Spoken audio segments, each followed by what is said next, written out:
현대중업과 삼성중공업의 1분기 실적이 기대에 미치지 못했습니다. 저유가가 이어지면서 선박 발주 자체가 줄어드는 등 조선업계가 당분간 회복되기 어려운 것 아니냐는 우려가 나오고 있습니다. 문성필 기자입니다.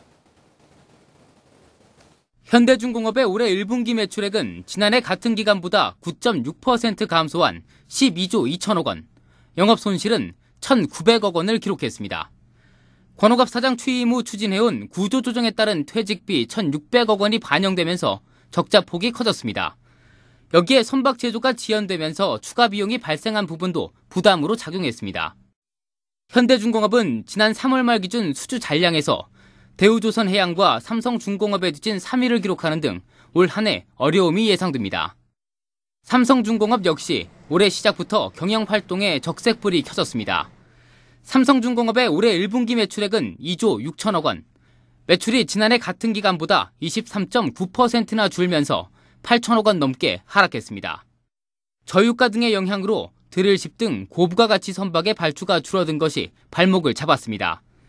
매출의 큰 비중을 차지하는 해양 프로젝트에서 부진한 점도 올해 전망을 어둡게 하고 있습니다. 문제는 이 같은 불황이 당분간 회복될 기미가 보이지 않는다는 점입니다. 특히 전 세계적으로 선박 발주량이 줄어든 것이 악재로 꼽힙니다.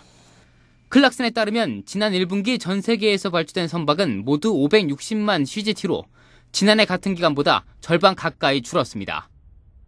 여기에 엔저를 등에 업은 일본과 저가 수주의 중국 등 경쟁까지 치열해지면서 국내 조선업체가 수주한 물량은 전체 발주량의 절반에도 미치지 못했습니다. 증권가에서는 조선업계의 이 같은 어려움이 적어도 올해 4분기 전까지는 이어질 것으로 보고 있습니다. 빠른 흑자 전환과 빠른 실적 개선을 기대할 시점은 상반기는 아닌 것 같다.